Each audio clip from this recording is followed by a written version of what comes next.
Hi everyone, Esper from the Frag Dolls here, and just so you guys know, today we're going to be talking about Might and Magic Duel of Champions, an online card game you guys must have heard about this weekend.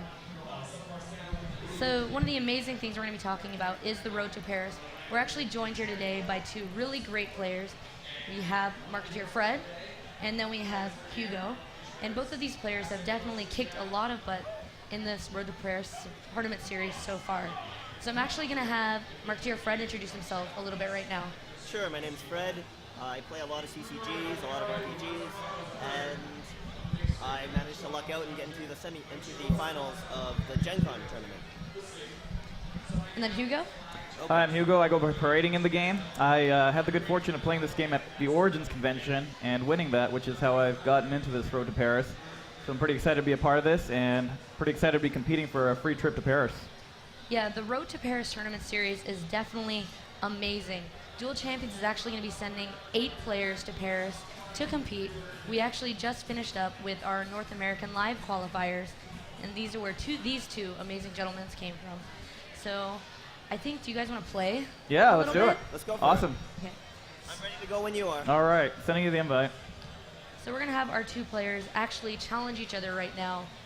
I know MarketeerFred actually got runner-up at GenCon, but he's still a really amazing player. You guys have no idea.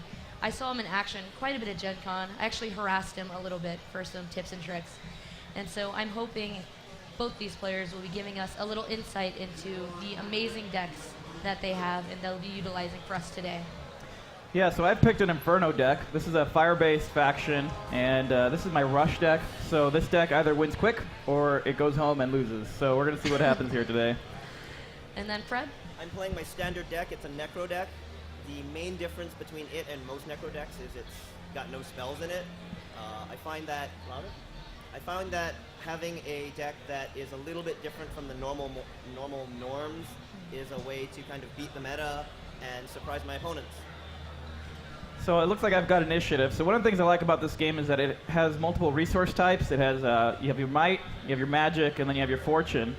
So you have to build your deck around these different resource types, and you want to emphasize 2, really, and not all 3, so that you can accelerate more quickly rather than having to spread out your resources. So I'm going to increase my might, which lets me bring out stronger creatures, and then I'm going to bring out this creature that costs me 1. The other thing I like here is resources. You never get mana screwed in this game. You always get an extra resource every turn, and they always replenish every turn, so that's going to be my turn. Do you guys think this game is noob-friendly? I know you both are amazing, but do you think it's really easy for new players to hop into and play? Absolutely. One of the things I like is if you're experienced and you've played a lot, you can certainly do something else in the background while you play. Like right now, both of us are chatting. When you're learning, you can just focus a little bit harder. It's not a problem. Like, to be completely honest, I haven't had to spend any money on the game, and I managed to take second at a big event. So I certainly think the game is welcoming to new players. Yeah, absolutely. I completely agree. When I got into this game, it's got a great beginner-friendly campaign mode where you can learn the game kind of gently against an AI. You get a bunch of free credits from that. You get to buy a lot of packs. And then, it's pretty much what you want to make of the game. If you really want to invest and spend money, you can. If you just want to play more slowly and casually, you can do that too and still enjoy it. So I have an important question to ask you, Fred. So are you addicted to pack opening, though? I really have to know. Well, whenever I hit the amount I need for a new pack, that goal goes away right away. So I can stop anytime I choose. I choose not to. But I'm not addicted, no, honestly. Hugo, do you like opening packs? I love opening packs. I'm a sucker for opening packs. Just finding that rare or that ultra rare, there's a thrill to it that's indescribable. Okay, and so Fred, can you tell us maybe a little bit about the hero you're actually utilizing today? Sure. The hero I'm using is the Necro Hero Fleshbane.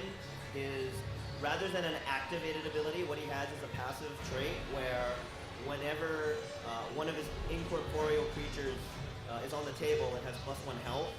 The reason I'm doing it this way is I'm not running any spells, and a passive ability lets you constantly take advantage of your hero's little things without having to focus on it. So essentially I'm getting no cost benefits. And Hugo? So what I'm doing here is I'm throwing out big creatures. I'm not worrying so much about defense. I just want to hit them and hit them hard. And so I'm giving up tactical advantage. One of the things about this game is you'll notice that there's rows and there's lines where you can place creatures. So you've got your back row of range creatures and your melee creatures in the front. I'm not worried so much about blocking his guys. I just want to get in and hit his hero. And we start with 20 life. He's down to 14. I'm down to 14. So as long as I can stay just ahead of it, I can beat him and kill him. So I'm not really worried about taking damage here. And I see you're using a Garant, right? Or Garant? Do you like him as a hero? Yeah, he's pretty good. I mean, he's a basic hero. You've got your basic heroes who are pretty good on the resources. They start with a bunch of resources.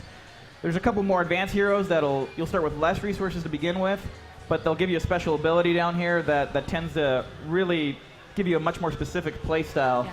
So if you're an advanced player, they're really great because you can really tune your deck to that. But if you're a beginner, these more general purpose heroes are really good too. And so, Fred, even though I know you're trying to concentrate in this battle right now, I need to know, how did you actually hear about the Road to Paris tournament series? Road to Paris, I was already playing the game when it was announced, so I think there are some in-game ads for it, and that's how I became aware. I go to GenCon anyways, and because I went to GenCon, I dropped by the booth. Basically, you said hi, you mentioned that there was the event going on, and I was thinking, sure, why not? It was just a few hours of my time, and it looked like fun. I enjoyed the game anyways. And so I didn't win, but a chance to go to Paris in exchange for playing a game you're already playing seems like a good deal to me. And then Hugo, I know you actually won at the Origins Game Fair. Were you actually stressed out when you were battling? Not really. Once I get into competition, I just kind of get into the zone where I don't even really think about it. I just focus on the task ahead of me and do what I need to do. Where it gets really stressful is when it comes down to that last card play or that last attack. That's when I start getting a little stressed out, and it all comes down to that one decision, making sure you make it right. Get a little sweaty, get a little nervous. That's right. So is there anything that you're doing specifically to prepare for the chance to go to Paris? Because I know you're going to be competing against the 3 other winners from North America. So are you studying hard? Are you practicing every day? What exactly are you doing to prepare? One of the things I've been doing is playing a lot of online tournaments just to get used to that competitive scene. This game has online tournaments that you can do. It has 2 types. It has just basic Swiss type tournaments where you're competing for PAX, and then it also has jackpot tournaments where you just enter the tournament for the day, and every game you play that day counts towards this jackpot. And the higher your rating at the end of the day, the more gold you accumulate, and then gold can be used to buy packs. So it's really great. It's really a great way if you don't want to spend actual money. You can just enter these tournaments and win packs or win gold to buy more stuff. So you can open even more packs. I know we already discussed pack addiction. I understand. You can't help what you love. And in this case, you both love Duel Champions, right? That's right. Exactly. It's a great game.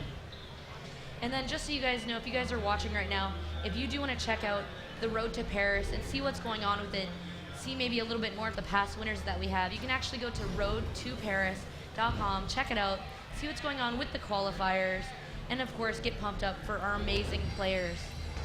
So Fred, can you tell us what you're doing right now in game maybe? Okay, well right now, Hugo has played the Abyssal Lord, which he can use to attack any of my rows, and I'm trying to figure out what I can do to prevent him from killing me with it, because even though I have more life than him right now, Inferno has a lot of ways to reach past your creatures to do damage directly to the opposing player. So right now my big concern is how to stay alive by removing what will probably set up a kill if I don't do something about it. And it takes a bit of thinking about what I can do to try to prevent him, because I also noticed that he's at 3 magic. Inferno has Fireball, which is a 4 magic spell, which will damage multiple guys, so I have to be aware of both of those threats, because if I forget or he gets either through, I'd probably lose the game outright. So are you nervous? Are you scared of the Fireball right now? Well, it's something I definitely have to kind of keep track of and be aware of. I'm not scared so much as that's a threat I have to deal with, and so I need to play accordingly. So right now, would you per se maybe drop like a bunch of creatures that have more hit points? So if there's a Fireball? That, and I need to make sure that the lane where he has multiple threats, which is the bottom lane, has multiple blockers. And so Hugo, let's see. I can actually see Hugo's hand right now.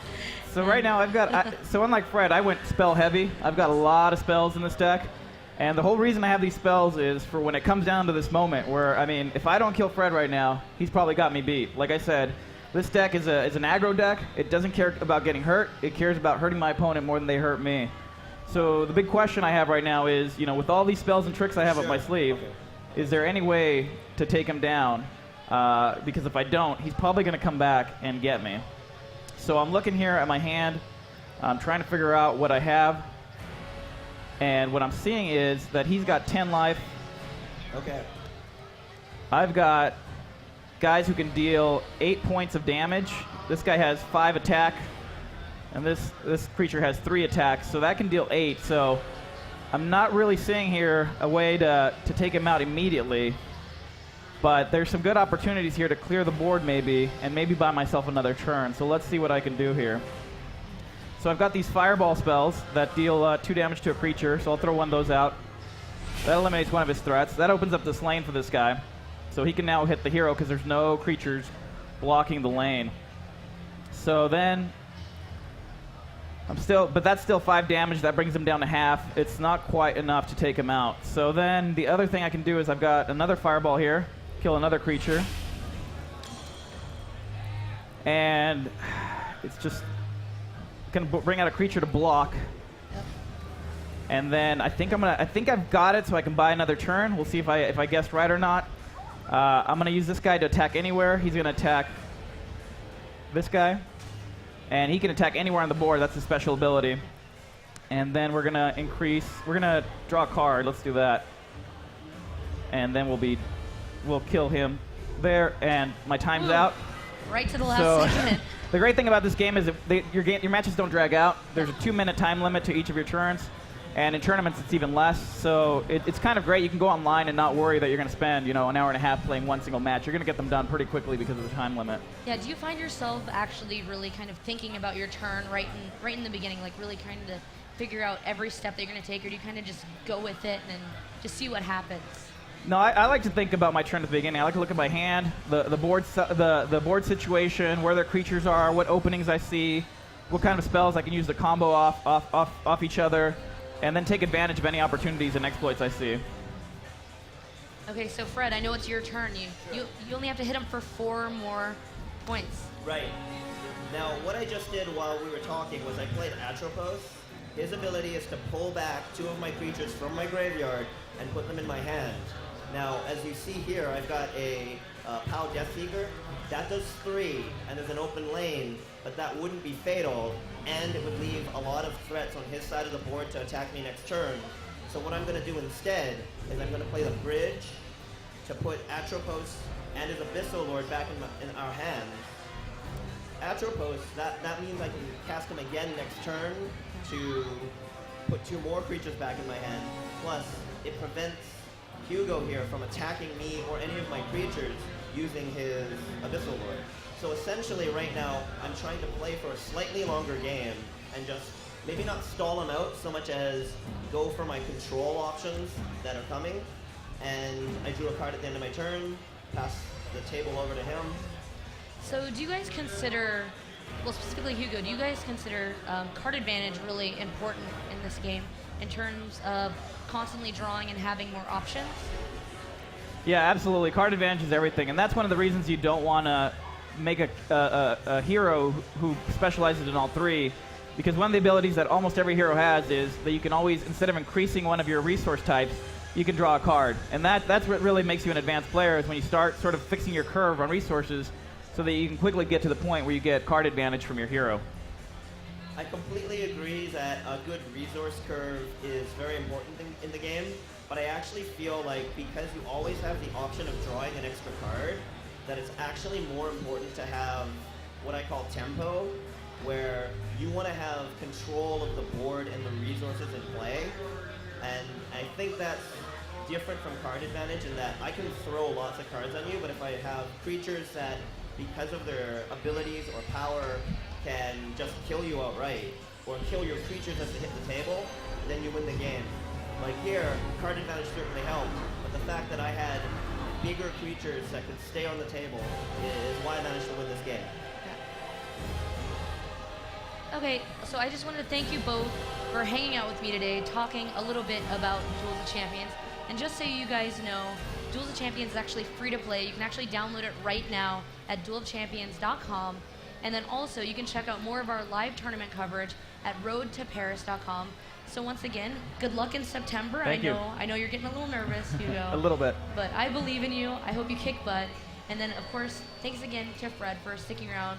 This guy is super good, as you guys can see. He was victorious. But we hope you guys had a blast checking out Duel of Champions. And be sure to go download the game right now, available on PC and iPad.